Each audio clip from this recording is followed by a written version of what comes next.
Hello everyone. Welcome to For Nurses Preparation YouTube channel. I'm Neeraj Kumar Kathal. Let's begin another important class for upcoming AIMS NORCET exam 2022. First question is which of the which of these vaccines are recommended at birth according to National Immunization Schedule? National immunization schedule के तहत जन्म के समय बच्चों को कौन से vaccines लगाए जाते हैं?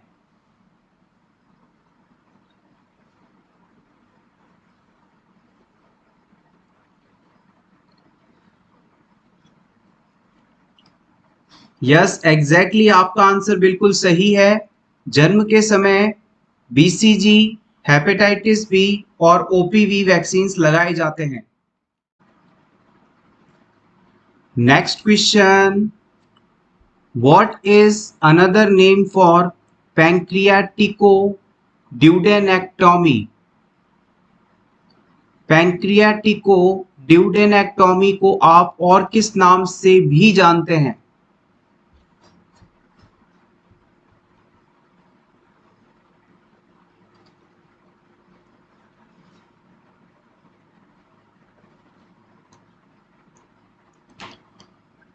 The right answer is option 1, Whipple procedure. पैंक्रियाटिकोड्यूडेनेक्टोमी को आप विपल प्रोसीजर के नाम से भी जानते हैं। कई बार इसे कॉश विपल प्रोसीजर भी कहा जाता है। इस प्रोसीजर में हम gall bladder, common bile duct, duodenum का कुछ हिस्सा और पैंक्रियास के हेड को रिमूव कर देते हैं कैंसरस ट्यूमर कंडीशन को ट्रीट करने हेतु। एक बार फिर से देखिएगा, पैंक्रियाटिकोड्यूडेनेक्टोमी या विपल प्रोसीजर कैंसर के ट्रीटमेंट में इस्तेमाल किया जाता है।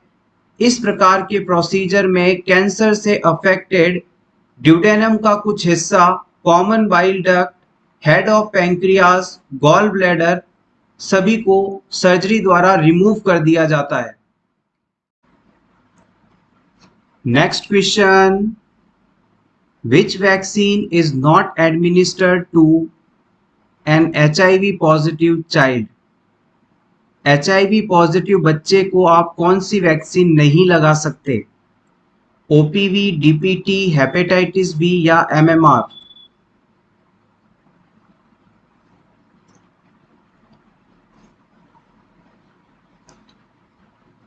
इस बात को हम सभी अच्छी तरह से जानते हैं कि HIV एड्स होने पर बच्चे की इम्यूनिटी सप्रेस हो जाती है, नॉर्मल से काफ़ी कमज़ोर हो जाती है। अगर इस सिचुएशन में बच्चे को किसी भी प्रकार का लाइव वायरल वैक्सीन दिया जाए तो उसमें ये डिजीज़ होने की संभावना बढ़ जाती है।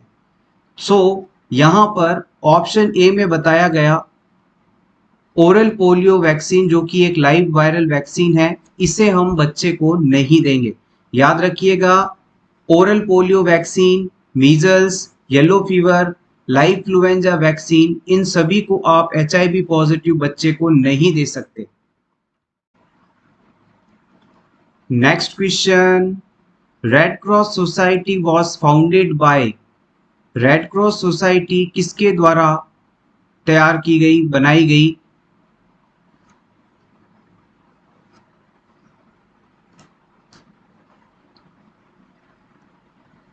Option B is correct here.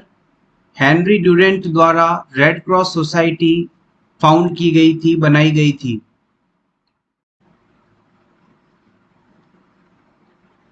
Next important question, a client is admitted with diagnosis of tetanus, for which clinical indicator should the nurse assess the client? Select all that apply.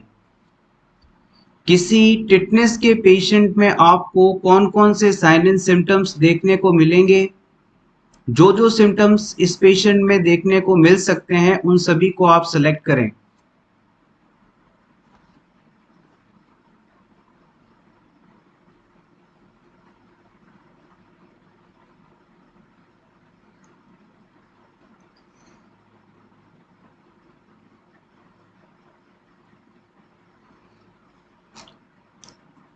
आइए one by one सभी options को discuss कर लेते हैं। हम इस बात को अच्छी तरह से जानते हैं कि टिटनेस एक बैक्टीरियल डिजीज है जो कि क्लॉस्ट्रीडियम टिटेनी नामक बैक्टीरिया द्वारा होता है। इस डिजीज से इन्फेक्शन होने के बाद पर्सन के शरीर में लगातार टॉक्सिन्स का निर्माण होता रहता है। ये टॉक्सिन्स मसल स्पाज्म कॉज करते हैं, साथ ही साथ मसल्स में ऐठन या जकड़न भी कॉज करते हैं, जिसके कारण पर्सन का रेस्पिरेटरी ट्रैक्ट ब्लॉक हो जाता है और पर्सन की डेथ तक हो सकती है। अब इस क्वेश्चन में सभी ऑप्शंस को डिस्कस करते हैं। सबसे पहला ऑप्शन है रेस्टलेसनेस। रेस्टलेसनेस का मतलब है बेचैनी। यहाँ पर बैक्टीरियाज के द्वारा जो टॉक्सिन्स रिलीज किए जाते हैं, ये टॉक्सिन्स हमारे नर्वस सिस्टम में एंटर हो जाते हैं और जैसे ही ये टॉक्सिन्स नर्वस टिश्यूज तक पहुंचते हैं, हमें रेस्टलेसनेस फील होती है। तो हम कह सकते हैं कि ये सिम्टम यहाँ देखने को मिलेगा। इसके अलावा ऑप्शन 2 के अंदर बताया गया है कि मसल रिजिडिटी। अगर ये टॉक्सिन नर्वस सिस्टम में अफेक्ट करता है तो इससे हमारे मसल्स जो हैं उनमें स्पाज्म आता है और वो रिजिड हो जाते हैं, यानी जकड़ जाते हैं, अकड़ जाते हैं। नेक्स्ट हम बात करते हैं atony of facial muscles. Atony का मतलब होता है लैक ऑफ मूवमेंट। एटोनी शब्द का मतलब होता है लैक ऑफ टोन। टोन का मतलब है मूवमेंट। फेशियल मसल्स का मूवमेंट लेस हो जाना यानी फेशियल पैरालिसिस का होना, जो कि जनरली नहीं देखने को मिलता। गौर कीजिएगा, टिटनेस डिजीज को आप लॉक जॉ के नाम से जानते हैं और लॉक जॉ ट्राइसमस कंडीशन को कहा जाता है। इस डिजीज के अंदर जो हमारी मैस्टिकेशंस वाली जो मसल्स हैं, खाने को चबाने में जो काम आने वाली मसल्स हैं, उनमें इस टॉक्सिन्स के इफेक्ट के कारण लगातार स्पाज्म आते हैं, ना कि यहाँ की मूवमेंट लॉस हो जाती है। तो हम यहाँ पर फेशियल मसल्स की एटोनी को नहीं सही मानेंगे, ऑप्शन 3 इनकरेक्ट। इसके अलावा ऑप्शन 4 के अंदर लिखा गया है रेस्पिरेटरी ट्रैक्ट स्पाज्म। ये ऑप्शन भी बिल्कुल सही है। टॉक्सिन के इफेक्ट के कारण हमारे जो रेस्पिरेटरी मसल्स हैं उनमें स्पाज्म आता है, जिससे कि रेस्पिरेशन फेलियर हो जाता है और क्लाइंट की डेथ तक हो सकती है। लास्ट आता है स्पाज्मेटिक वॉलेंट्री मसल्स कॉन्ट्रैक्शन। जो व्यक्ति के वॉलेंट्री मसल्स हैं उनके अंदर स्पाज्म आना, ये भी टॉक्सिन्स के कारण होता है। इसमें भी नर्वस सिस्टम अफेक्ट हो जाता है। तो हम कह सकते हैं कि ऑप्शन 3 यहाँ पर सही नहीं है। इस क्वेश्चन की डेप्थनेस को समझने की कोशिश कीजिएगा। लॉक जॉ का नाम है, लॉक जॉ से आप जबड़े की अकड़न को ना समझें। यहाँ पर स्पाज्म आते हैं, ऐठन आती है, जिससे हम प्रॉपरली मुंह को खोल नहीं पाते और अपनी इच्छा से खाना नहीं खा पाते। This is the difference. Next question. A nurse is caring for a client with scabies. Which information about scabies should the nurse consider when planning care for this client? किसी पेशेंट को स्कैबीज है, इस client को care देने के दौरान आपको कौन सी इंपॉर्टेंट इंफॉर्मेशन हमेशा ध्यान रखनी चाहिए? ऑप्शन 1 हाईली कंटेजियस, यानी ये बहुत ही ज़्यादा फैलने वाला रोग है। ऑप्शन 2 कॉज्ड बाय फंगस, ये फंगस से होता है। ऑप्शन 3 क्रॉनिक विथ एक्सरबेशन, समय के साथ और ज़्यादा बुरा होता जाता है। Option 4 associated with other allergies, ये दूसरी एलर्जीज के साथ जुड़ा हुआ है।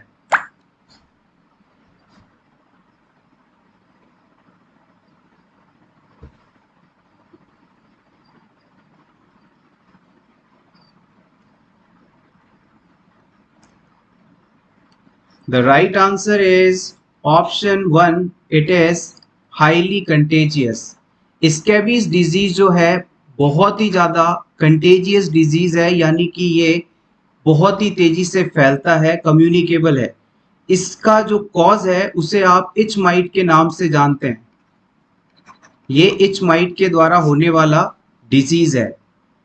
इस प्रकार की स्कैबीज डिजीज का ट्रांसमिशन जो है बॉडी टू बॉडी या अफेक्टेड पर्सन के क्लॉथ्स को यूज करने से हो सकता है। नेक्स्ट इंपॉर्टेंट क्वेश्चन, इनमें से कौन सा रोल स्क्रब नर्स का है? ऑप्शन ए, सर्जरी से पहले ये पता करना कि क्लाइंट सर्जरी के लिए तैयार है या नहीं। ऑप्शन बी, पेशेंट का एयरवे मेंटेन्ड है, एडिक्वेट है या नहीं। ऑप्शन सी, सर्जरी के दौरान कितने स्पंजेस, निडल, सप्लाई यूज की गई हैं। ऑप्शन डी, क्लाइंट को किस प्रकार का एनेस्थीसिया दिया जाना चाहिए।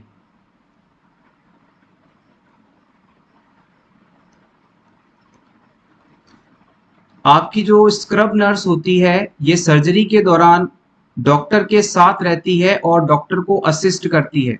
डॉक्टर को सर्जरी के दौरान किस समय कौन सा इक्विपमेंट चाहिए, उस सर्जरी से पहले कितने स्पंजेस, निडल्स, सप्लाई हमने सर्जरी में यूज करने के लिए लेकर आए थे, कितनी चीजें यूज हुई हैं और कितनी ये सभी चीजें वापस हमने यूज करने के बाद ट्रॉली में रखी हैं या नहीं, इन सभी की काउंटिंग करना ये सभी स्क्रब नर्स का काम होता है। Option C is correct here. Next question, nidation is related to.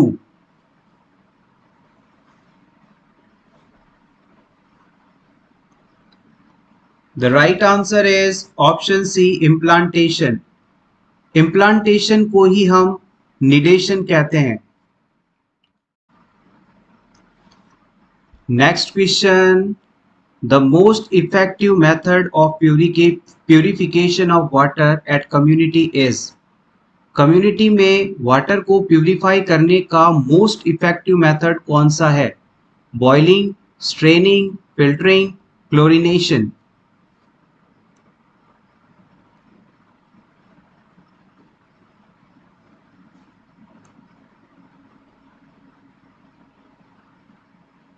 यहां पर गौर कीजिएगा, मोस्ट इफेक्टिव मेथड बताना है आपको।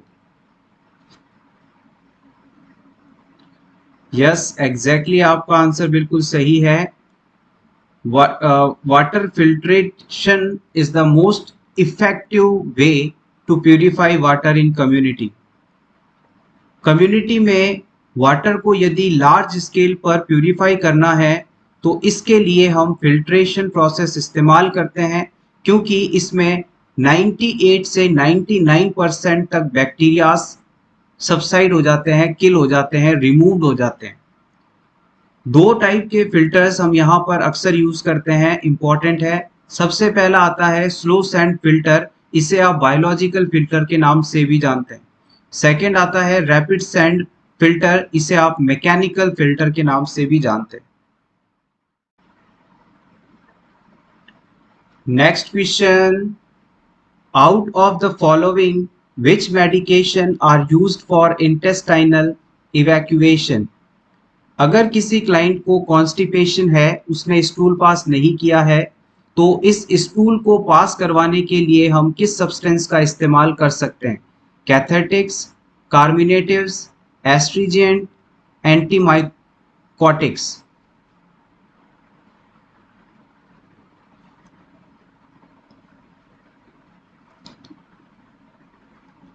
जब भी किसी क्लाइंट के अंदर आपको स्टूल पास करवाना होता है, कॉन्स्टिपेशन से रिलीव करवाना होता है, इंटेस्टाइनल इवैक्यूएशन करवाना होता है, तो उसके अंदर हम पुर्गेटिव्स का इस्तेमाल करते हैं। पुर्गेटिव वह सब्सटेंस होते हैं जो कि इंटेस्टाइन की पेरिस्टालसिस मूवमेंट को इंक्रीज करके कॉन्स्टिपेशन से रिलीफ दिलाते हैं, स्टूल पास करवाते हैं। यहाँ पर पुर्गेटिव का एग्जाम्पल है cathartics. So option 1 is correct here. Cathartics का इस्तेमाल करके हम किसी भी क्लाइंट के अंदर स्टूल पास करवा सकते हैं। कैथेटिक के अंदर अगर और एग्जाम्पल आपसे पूछा जाए तो आप बताएंगे कैस्टर ऑयल, यानी कैस्टर ऑयल का एडमिनिस्ट्रेशन क्लाइंट में स्टूल पास करवा सकता है, इंटेस्टाइनल इवैक्यूएशन करवा सकता है। नेक्स्ट क्वेश्चन, सीट बेल्ट लगाना हेलमेट पहनना, ये सभी किसके अंतर्गत इंक्लूड किए जाते हैं?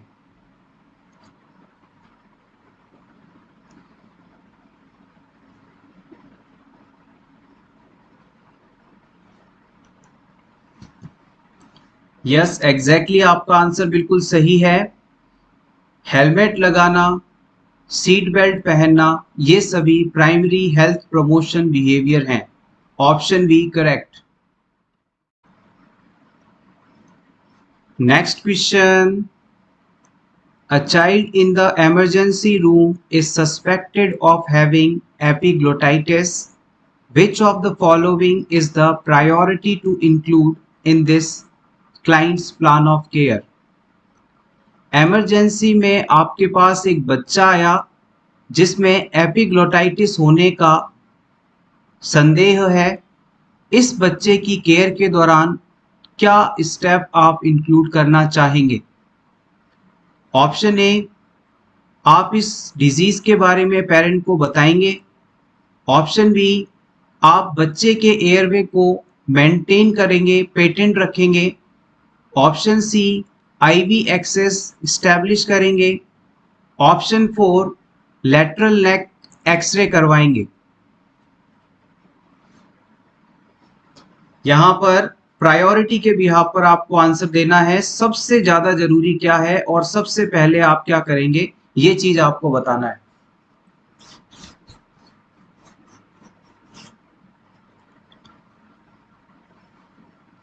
The right answer is option B. जहां कहीं भी आपको एयरवे दिखाई दे दे तो हमेशा आप इसे प्रायोरिटी में रखने की कोशिश करिएगा। पेशेंट के एयरवे को मेंटेन करवाने से ज़्यादा ज़रूरी हमारे लिए कुछ भी नहीं है। अगर एयरवे मेंटेन्ड है तो बाकी सब चीज़ें हम कर सकते हैं। यहाँ पर एपिग्लोटाइटिस वर्ड दिया गया है। एपिग्लोटाइटिस का मतलब है कि पेशेंट के एपिग्लोटिस के अंदर इन्फ्लामेशन का होना, जिसके कारण उसका जो एयरवे है वो ब्लॉक हो सकता है। एपिग्लोटाइटिस कंडीशन को आप क्राउच सिंड्रोम के नाम से भी जानते हैं, जो कि एक बैक्टीरिया के द्वारा होने वाला इंफेक्शन है जिसमें एयरवे ऑब्स्ट्रक्ट हो जाता है।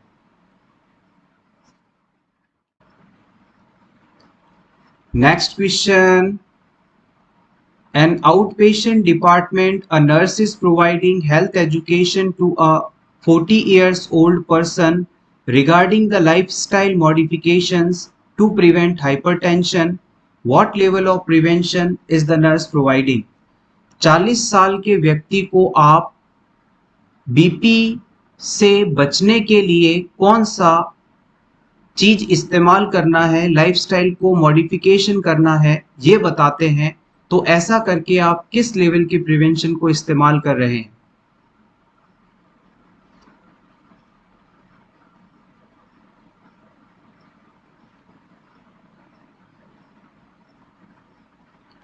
यस, एग्जैक्टली आपका आंसर बिल्कुल सही है। जब व्यक्ति की उम्र 40 साल हो जाती है तो 40 साल यानी एज का बढ़ना, और इस एज में हाइपरटेंशन होने की संभावना एज की वजह से रहती है। तो यहाँ पर पेशेंट की लाइफ में रिस्क फैक्टर आ चुका है, और रिस्क फैक्टर के आने के बाद हम कुछ भी इफेक्ट लेते हैं पर्टिकुलर कंडीशन को प्रिवेंट करने के लिए, तो ये सभी प्राइमरी प्रिवेंशन के अंतर्गत इंक्लूड किया जाता है। Next question, when the nurse is assessing a patient who has cirrhosis of liver, which of the following finding would indicate that the patient's condition is worsening? एक लिवर सिरोसिस का patient है, उसमें कौन सी finding देखने पर आप ये कहेंगे कि इसकी कंडीशन बहुत ज़्यादा बिगड़ रही है? ऑप्शन 1, पॉजिटिव बेबिन्स की sign. Option 2, visual field loss. Option 3, flapping hand tremors. Option 4, bilateral basal lung Cripps.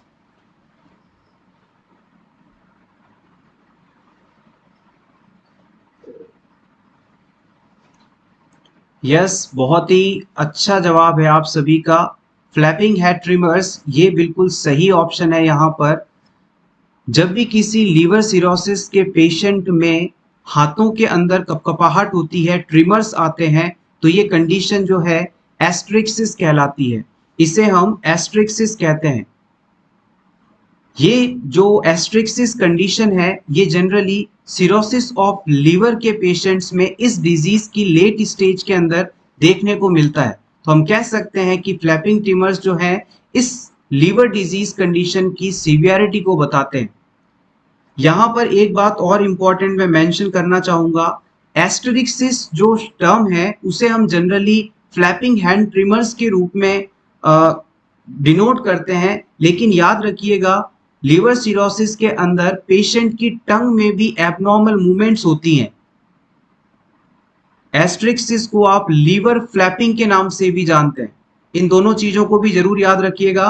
Examiner इस बार नॉर्सेट में फ्लैपिंग हैंड ट्रिमर्स की बजाय आपको टंग के अंदर ट्रिमर्स आ रहे हैं ये पॉइंट दे सकता है, इंपॉर्टेंट है।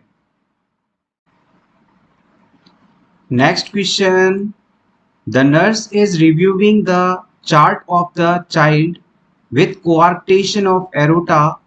Which of the following finding would the nurse anticipate? किसी बच्चे में कोआर्क्टेशन ऑफ अरोटा होने के बाद कौन सी फाइंडिंग हो सकती है, ऐसा एज अ नर्स आप अनुमान लगाएंगे? Congestive heart failure, cerebral hypertension, hypoxaemia, femoral artery hypertension.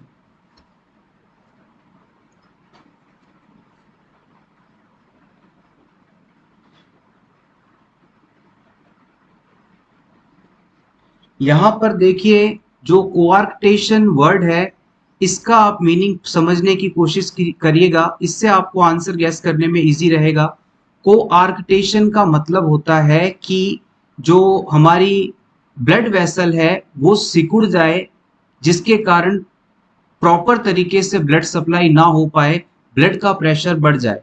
कोआर्क्टेशन of aorta का मतलब है हमारे थोरेसिक एरोटा में किसी प्रकार से कॉन्ट्रैक्शन आ गया है, सिकुड़न आ गया है, वो पतली हो गई है, जिसके कारण जो आगे सेरेब्रल एरिया है वहां पर हाई प्रेशर से ब्लड जा रहा है।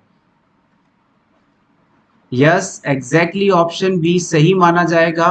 कोआर्क्टेशन ऑफ एरोटा होने पर जो सेरेब्रल आर्टरीज हैं उनमें हाई प्रेशर से ब्लड फ्लो होता है, तो हम कह सकते हैं कि कोआर्क्टेशन ऑफ एरोटा के कारण बच्चे में सेरेब्रल हाइपरटेंशन हो सकता है। Next question, one of the most appropriate measure for storage of DPT and DT vaccine। DPT और डीटी वैक्सीन को स्टोरेज करने के लिए सबसे उपयोगी बात कौन सी है? Option A, should be kept in refrigerator, इसे हमें रेफ्रिजरेटर में रखना चाहिए। ऑप्शन बी कहता है इसे फ्रोजन कर देना चाहिए, जमा देना चाहिए। ऑप्शन सी कहता है कि इसे तुरंत इस्तेमाल करना चाहिए।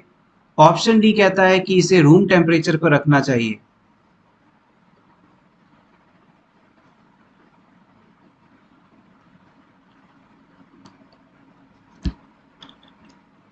डिप्थीरिया पर्टुसिस टिटनेस वैक्सीन को हम कभी भी फ्रोजन नहीं करते हैं, जमाते नहीं हैं, अदरवाइज ये खराब हो जाएगा। इस वैक्सीन को लंबे समय तक हम रूम टेम्परेचर पर भी नहीं रख सकते, अदरवाइज ये खराब हो जाएगा। इसे इमीडिएटली यूज करना होता है, ऐसा कोई निश्चित नहीं है।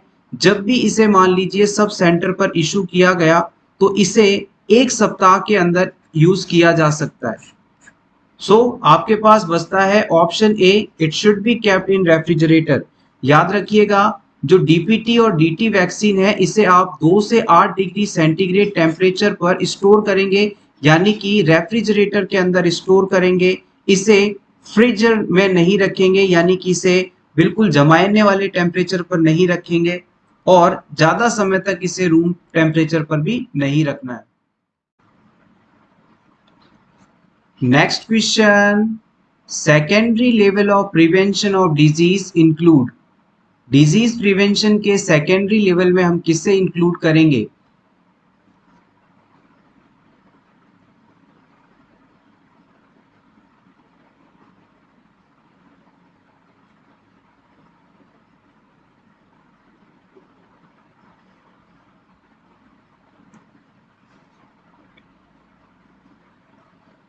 The right answer is option C, early diagnostic and treatment. किसी भी डिजीज को अर्ली स्टेज में डायग्नोस करना और तुरंत उसका ट्रीटमेंट करना, ये सेकेंडरी लेवल ऑफ प्रिवेंशन में इंक्लूड किया जाता है। प्राइमरी प्रिवेंशन के अंदर इम्यूनाइजेशन आता है, स्पेसिफिक प्रोटेक्शन आता है, स्क्रीनिंग को भी हम सेकेंडरी लेवल में इंक्लूड करते हैं, रिहैबिलिटेशन और डिसेबिलिटी लिमिटेशन को हम टर्सरी लेवल में इंक्लूड करते हैं। आइए फ्रेंड्स, अब हम बात कर लेते हैं कुछ इंपॉर्टेंट न्यूरोट्रांसमीटर्स की, जो कि एम्स में पूछे जा सकते हैं, इंपॉर्टेंट है। सबसे पहला हमारा न्यूरोट्रांसमीटर है एसिटाइल कोलिन। इसे आप शॉर्ट में ACH के नाम से जानते हैं।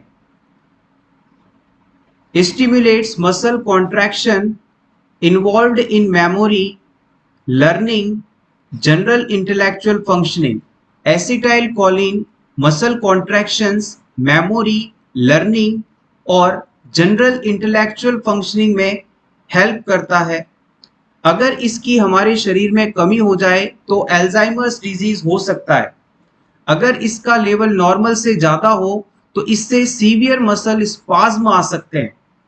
अगर शरीर में इसकी कमी हो जाए तो इसके ट्रीटमेंट हेतु nicotine, black widow, spider venom आदि दिए जा सकते हैं। और यदि इसका लेवल शरीर में ज़्यादा है तो इसे कम करने के लिए क्यूरेर का इस्तेमाल किया जाता है। यहाँ पर एगोनिस्ट शब्द लिखा गया है। एगोनिस्ट ड्रग्स वह ड्रग होते हैं जो किसी भी पर्टिकुलर डिजीज या ड्रग के रिसेप्टर्स को ब्लॉक कर देते हैं, स्टिमुलेट कर देते हैं, जिससे उस पर्टिकुलर सब्सटेंस का प्रोडक्शन बढ़ जाता है। जबकि एंटागोनिस्ट जो हैं ये इसके रिसेप्टर्स को ब्लॉक करके इसके सिक्रीशन को कम करते हैं। यानी एगोनिस्ट अगर आप देते हैं तो सिक्रीशन बढ़ जाएगा और एंटागोनिस्ट देते हैं तो इसका इफेक्ट कम हो जाएगा या इसकी मात्रा कम सिक्रीट होगी। नेक्स्ट हम बात करते हैं dopamine, very important. Inhibitory pleasurable sensations involve in movement, attention, learning.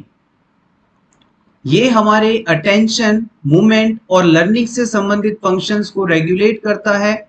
इसके अलावा अगर इसमें हमारे शरीर में इसकी कमी हो जाए तो पार्किंसन डिजीज हो सकता है। इसकी मात्रा बढ़ने से सिजोफ्रेनिया हो सकता है। और अगर हमें इस पर्टिकुलर डोपामाइन का लेवल बढ़ाना हो तो उसके लिए एल-डोपा और कोकीन का इस्तेमाल कर सकते हैं।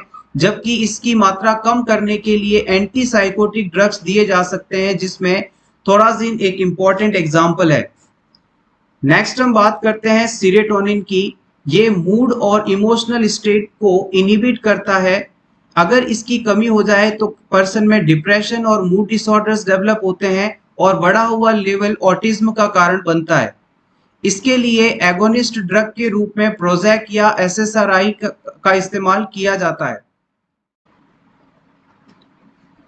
Next question, all of the following are symptoms of incomplete abortion except, इस वर्ड को इग्नोर ना करें। यहां पर इनकम्प्लीट एबॉर्शन होने पर कौन सा सिम्टम नहीं देखने को मिलेगा, ये आपको चूज करना है। Option A, history of bleeding per vaginam. Option B, uterine size less than period of amenorrhea.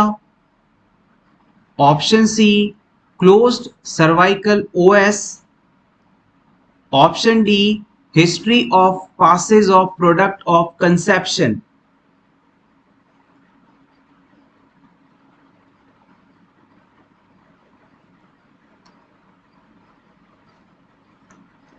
Yes, exactly, आपका आंसर बिल्कुल सही है। Option C is correct here. देखिएगा, जब भी किसी वुमेन को इनकम्प्लीट एबॉर्शन होता है तो उसे वेजाइना से ब्लीडिंग होती है। ऑप्शन ए बिल्कुल सही है। एमेनोरिया जब से हुआ हो तब से यूट्रस का साइज कम होने लगता है। ऑप्शन सी को हमने इसलिए सही नहीं माना है क्योंकि इनकम्प्लीट एबॉर्शन होने पर जो सर्वाइकल ओपनिंग है, सर्वाइकल ओएस है, वो ओपनड मिलता है और इसमें हम फिंगर टिप को एडमिट कर सकते हैं। ऑप्शन डी में इनकम्प्लीट एबॉर्शन के प्रोडक्ट वेजाइना के थ्रू बाहर निकलते हैं, तो हम कह सकते हैं ऑप्शन डी भी बिल्कुल सही है। इसके अलावा वुमेन को लोअर एब्डोमेन में कंटिन्यूएंट पेन रहता है। नेक्स्ट क्वेश्चन, सेकेंडरी और टर्सरी हेल्थ केयर किस जगह पर प्रोवाइड की जाती है? होम केयर ऑर्गेनाइजेशन में, रिहैबिलिटेशन फैकल्टी में, एक्सटेंडेड केयर फैसिलिटी में, या फिर हॉस्पिटल के अंदर?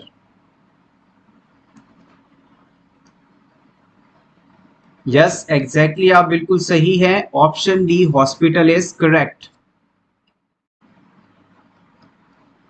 Next question, implantation of fertilized ovum outside the uterine cavity is, अगर fertilized ovum यूट्राइन कैविटी से बाहर कहीं इम्प्लांट हो जाए तो ये कंडीशन क्या कहलाएगी? Ectopic pregnancy, hydatidiform mole, placenta praevia, multiple pregnancy?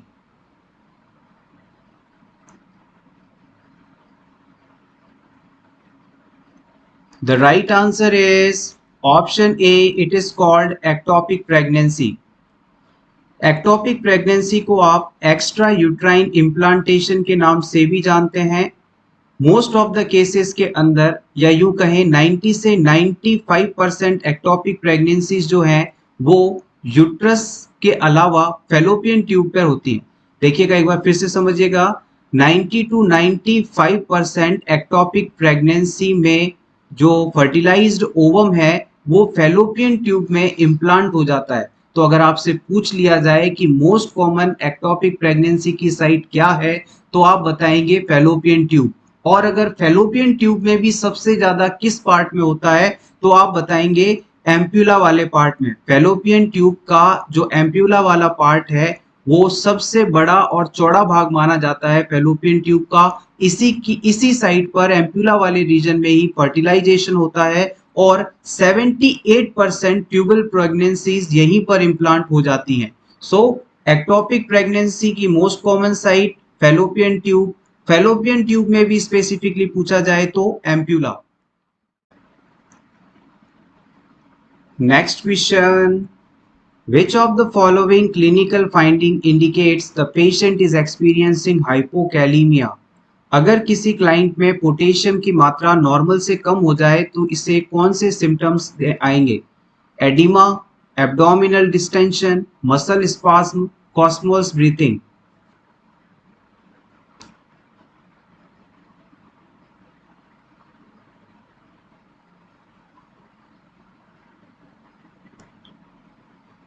The right answer is option 2, abdominal distension. Abdominal distension का सिंपल मीनिंग यदि आप समझें तो आप कह सकते हैं पेट का फूला फूला लगना, उभरा हुआ लगना। जब भी पेशेंट में पोटेशियम की कमी होती है तो उसके जो स्मूथ मसल्स हैं बॉडी के वो रिलैक्स होने लगते हैं। स्मूथ मसल्स के रिलैक्स होने के कारण जो इंटेस्टाइन की मूवमेंट है वो भी धीमे पड़ जाती है और कई बार तो इससे इंटेस्टाइन का पैरालाइसिस हो जाता है, जिसे आप पैरालाइटिक इलियस के नाम से भी जानते हैं। जब आप अस्कल्टेशन करते हैं एब्डोमेन एरिया का, इंटेस्टाइन्स का, तो वहां पर आपको हाइपो एक्टिव बाउल साउंड देखने को मिलते हैं या फिर एब्सेंट ऑफ बाउल साउंड देखने को मिलते हैं। Next question, important one, which of the measures given below is the secondary prevention for tuberculosis? किसी व्यक्ति को टीबी है, इस डिजीज में सेकेंडरी प्रिवेंशन के रूप में आप किस चीज का इस्तेमाल करेंगे? BCG vaccination, dots treatment, XDR tuberculosis, MDR tuberculosis?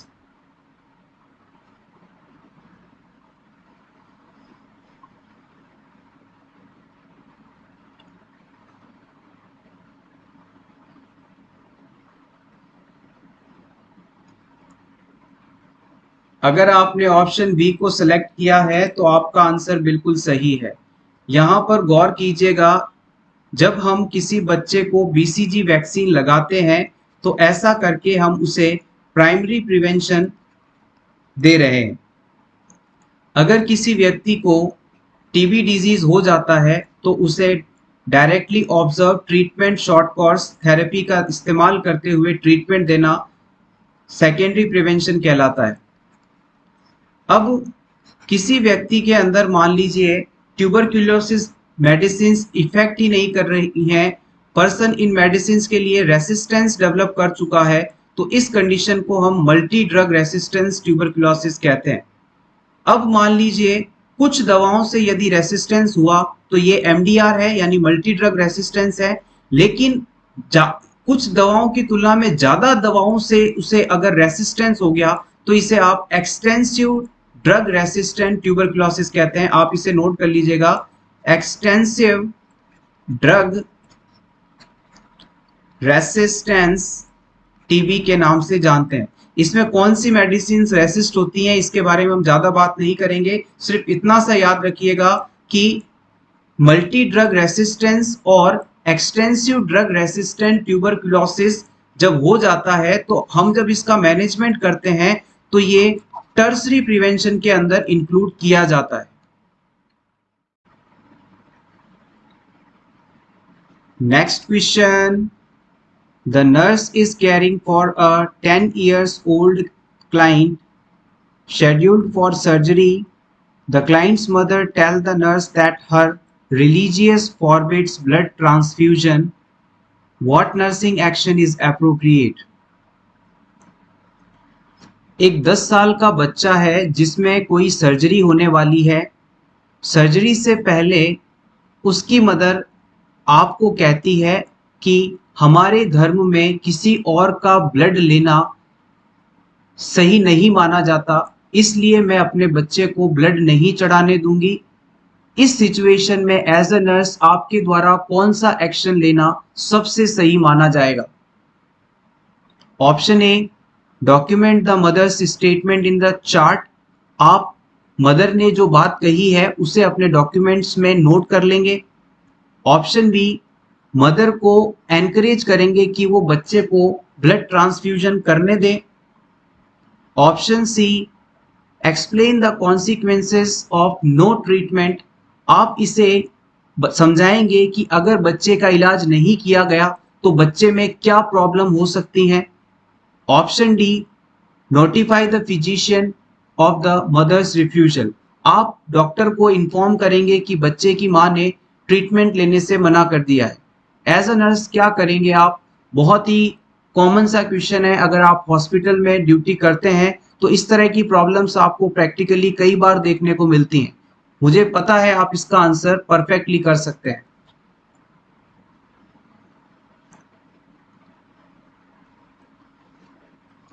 देखिए, अगर आप ऑप्शन ए पर जाते हैं कि खाली आप मदर के द्वारा ट्रीटमेंट लेने से मना कर दिया गया है, इसे डॉक्यूमेंट करके छोड़ देते हैं, तो ये एक्शन सफिशिएंट नहीं है।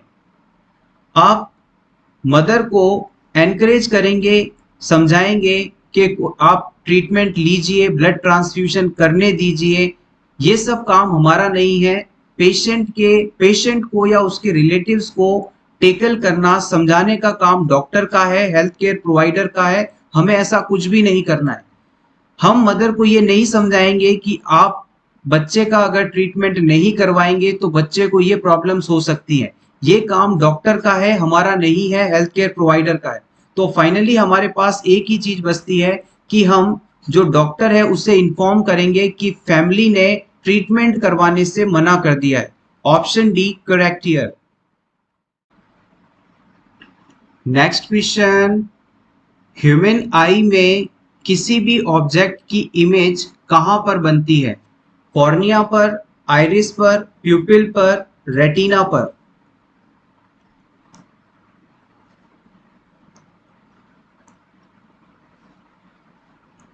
Yes, exactly option D is correct here. Option D, retina आंखों का सबसे इंटरनल पार्ट होता है, back of the I part होता है। इसे आप हिंदी में आंखों का पर्दा भी कहते हैं। इसी पर इमेजेस बनती हैं। ये इमेजेस फिर यहां से ऑप्टिक नर्व द्वारा ब्रेन तक पहुंचाई जाती हैं। Next question, the correct sequence of events leading to disability to handicapped is. किसी भी व्यक्ति में डिसेबिलिटी या हैंडीकैप्डनेस होने का सही इवेंट सीक्वेंस आपको सेलेक्ट करना है।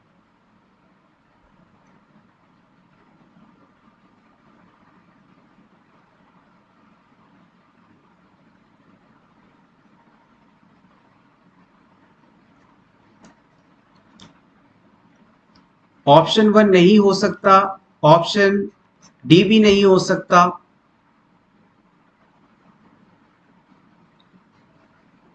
यस, आपका आंसर बिल्कुल सही है, ऑप्शन सी इज करेक्ट। जब भी किसी व्यक्ति के अंदर कोई डिजीज होता है तो डिजीज होने के बाद उसमें कुछ इम्पेयरमेंट्स आती हैं, कुछ अवरोध आते हैं, बाधाएं आती हैं, जिससे वो अपने डेली फंक्शंस को, बॉडी फंक्शंस को पूरी तरह से परफॉर्म नहीं कर पाता। इस सिचुएशन के बाद, इम्पेयरमेंट्स के बाद अगर कंडीशन रिजॉल्व ना हो तो पेशेंट में डिसेबिलिटी डेवलप हो जाती है, और इससे अगर आगे बढ़ा जाए तो फिर कंडीशन हैंडीकैप्डनेस कहलाती है। डिजीज, नोट कर लीजिए आप इस सीक्वेंस को, डिजीज, इम्पेयरमेंट, डिसेबिलिटी, हैंडीकैप्डनेस। डिद नाम से इसे याद रखेंगे। सबसे पहले डिजीज, फिर इम्पेयरमेंट, फिर डिसेबिलिटी और फिर handicappedness. Next question, which function of pancreas increase the release of bile from the gallbladder into the intestine? आपको पैंक्रियास के उस फंक्शन के बारे में बताना है जो गॉल ब्लैडर से बाइल का रिलीज बढ़ाता है। Choleretic action, hydrotropic effect, cholagogue action, emulsification.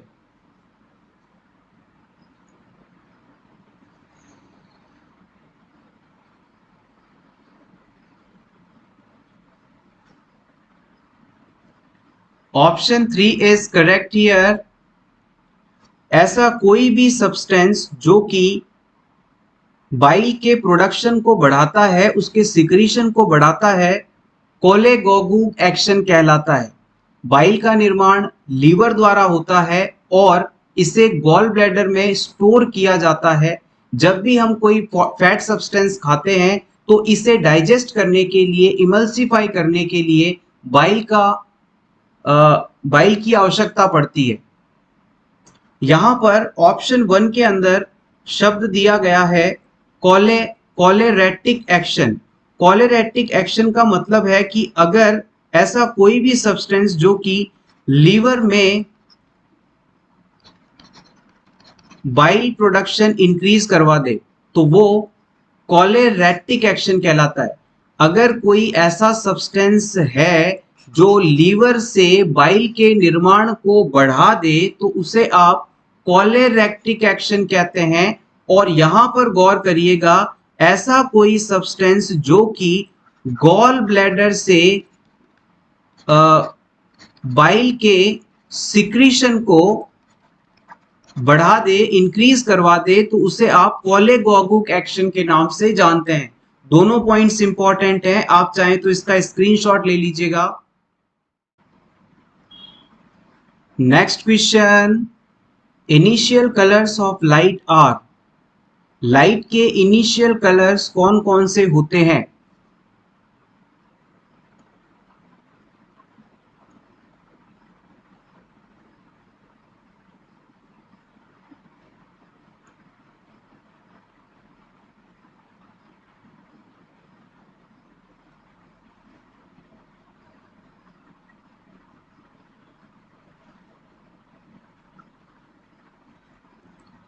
The right answer is option B. Light के इनिशियल 3 ही कलर्स होते हैं, रेड, ब्लू, ग्रीन। याद रखिएगा, रेड, ब्लू, ग्रीन, इन तीनों कलर से मिलकर फिर बाकी सभी कलर्स डेवलप होते हैं। अगर आप स्पेक्ट्रम ऑफ कलर की बात करेंगे तो विजुअल स्पेक्ट्रम ऑफ कलर में red, orange, yellow, green, blue, indigo, violet ऐसे 7 कलर्स होते हैं। और याद रखिएगा, रेड कलर का लॉन्गेस्ट वेवलेंथ होता है और वॉयलेट कलर जिसे आप पर्पल भी कहते हैं उसका स्मॉलेस्ट वेवलेंथ देखने को मिलता है। Next very important question, in myocardial infarction, thrombolytic agents such as tissue plasminogen activator, streptokinase are given to। Heart attack आने पर टिश्यू प्लाज्मिनोजन एक्टिवेटर, स्ट्रेप्टोकाइनेज जैसे थ्रोम्बोलाइटिक एजेंट्स क्यों दिए जाते हैं? Option A, prevent fibrinogen from adhering to platelets, ये fibrinogen को platelet से जुड़ने से रोकते हैं। Option B, improve oxygen supply and dissolve thrombus, ये थ्रोम्बस को डिसॉल्व करके ब्लड वेसल्स के ऑब्स्ट्रक्शन को खोलकर ऑक्सीजन सप्लाई बढ़ाते हैं। ऑप्शन सी, ब्लड फ्लो को रीएस्टैब्लिश करते हैं थ्रोम्बस को डिसॉल्व करके। ऑप्शन डी, वेस्कुलर इरिटेबिलिटी को कम करते हैं।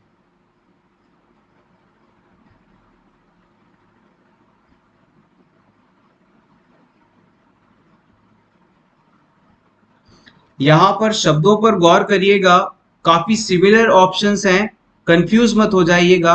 हर क्वेश्चन को आपको पूरा पढ़ना है, हर ऑप्शन को आपको पूरा पढ़ना है और एलिमिनेशन मेथड का इस्तेमाल करके फाइनली आपको अपना आंसर सेव करना है।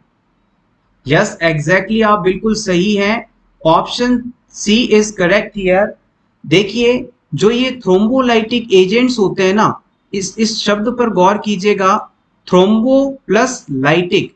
थ्रोम्बो का मतलब होता है ब्लड वेसल के अंदर किसी क्लॉट का होना, और अगर इस क्लॉट को ऐसा कोई एजेंट है जो डिस्ट्रॉय कर दे, गला दे, लाइटिक कर दे, तो ये थ्रोम्बोलाइटिक एजेंट है। यानी ब्लड वेसल में ठहरे हुए क्लॉट को गलाने की दवा थ्रोम्बोलाइटिक एजेंट है। और एग्जाम्पल की बात की जाए तो उसमें tissue plasminogen activator, streptokinase, urokinase आदि आते हैं।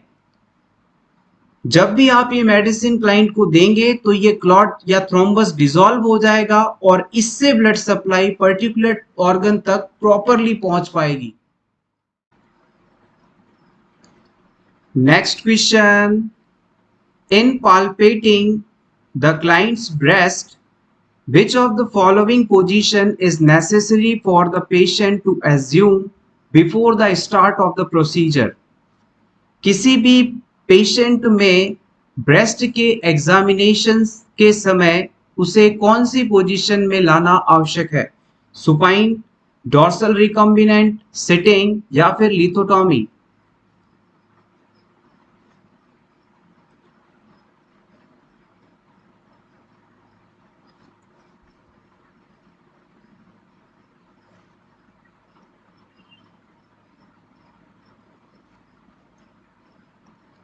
The right answer is option 1, supine position. जब भी किसी क्लाइंट के ब्रेस्ट को असेस करना होता है, पाल्पेट करना होता है, तो उस सिचुएशन में हम क्लाइंट को सुपाइन पोजीशन में लाते हैं। उसके बाद पेशेंट के राइट साइड में खड़े होकर उसके शोल्डर्स के नीचे पिलो प्लेस करके फिर हम असेसमेंट परफॉर्म करते हैं। Next important question, national girl child day किस दिन मनाया जाता है? 24 जनवरी को, 11 जनवरी, 11 अक्टूबर, 24 अक्टूबर?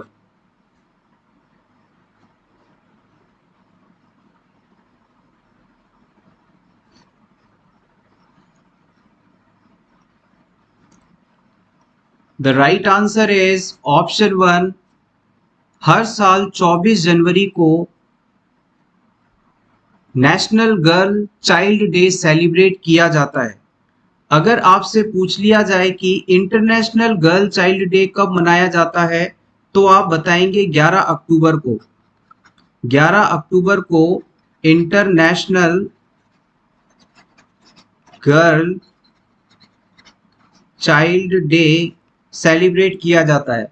11 अक्टूबर को international girl child day celebrate करते हैं और 24 जनवरी को national girl child day celebrate किया जाता है। दोनों में फर्क है, कंफ्यूज मत होइएगा।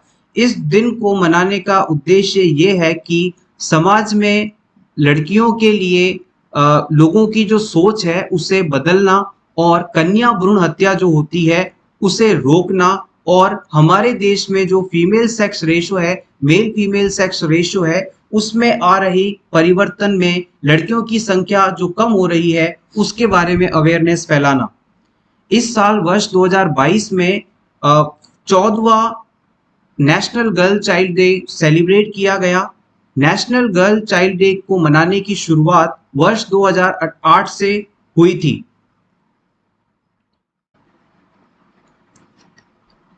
नेक्स्ट, किस इक्विपमेंट की मदद से आप ईयर एग्जामिनेशन कर सकते हैं?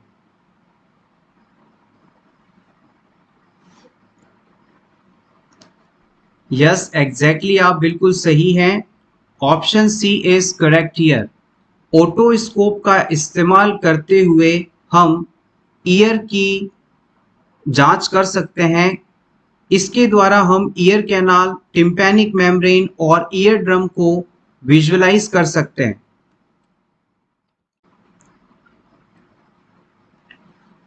नॉर्मल कोलेस्ट्रॉल लेवल कितना होना चाहिए?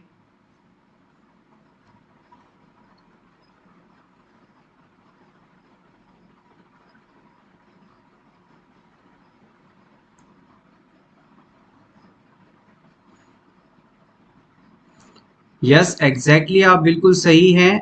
Option B is correct here.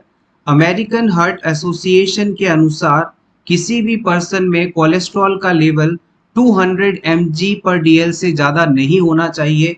इससे ज़्यादा बढ़ा हुआ कोलेस्ट्रॉल लेवल हार्ट की हेल्थ के लिए अच्छा नहीं माना जाता।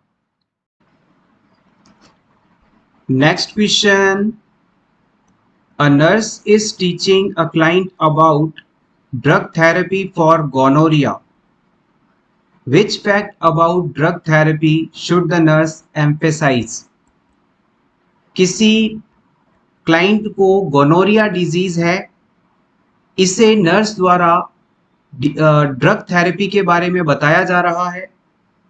ड्रग थेरेपी के कौन से फैक्ट के ऊपर नर्स द्वारा बहुत ज्यादा जोर दिया जाएगा? Option 1 cures the infection, option 2 prevents complication, option 3 control its transmission, option 4 reverses pathological changes.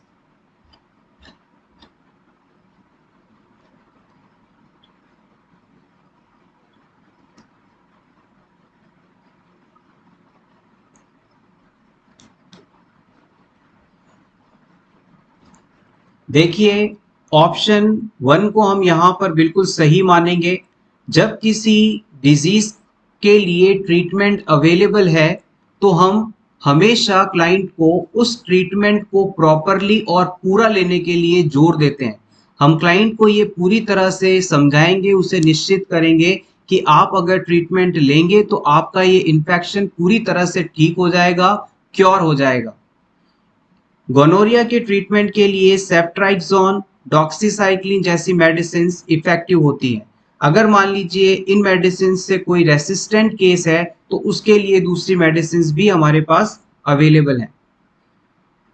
अगर इस डिजीज का डायग्नोसिस ना हो पाए, इसका प्रॉपर ट्रीटमेंट ना हो पाए, तो ये डिजीज आगे जाके कई सारे कॉम्प्लिकेशंस कॉज कर सकता है, जिसमें पेशेंट के अंदर स्टेरिलिटी हो सकती है, इनफर्टिलिटी हो सकती है, हार्ट वॉल्व डैमेज हो सकते हैं, जॉइंट डीजेनरेट हो सकते हैं। ये सभी कॉम्प्लिकेशंस क्लाइंट में देखने को मिल जाएंगे। ऑप्शन 3 कहता है कि कंट्रोल इट्स ट्रांसमिशन। देखिएगा, इस डिजीज का जब ट्रीटमेंट मौजूद है तो हम इसका कंट्रोल नहीं, इसका एलिमिनेशन करेंगे। तो ऑप्शन 3 को हमने यहाँ इसलिए सही नहीं माना। ऑप्शन 4 के अंदर कहा गया था कि मेडिसिन से इसमें इसकी डिजीज में जो इस डिजीज के बाद जो कॉम्प्लिकेशंस आए हैं उसे हम ठीक कर सकते हैं। ये बिल्कुल सही ऑप्शन नहीं है।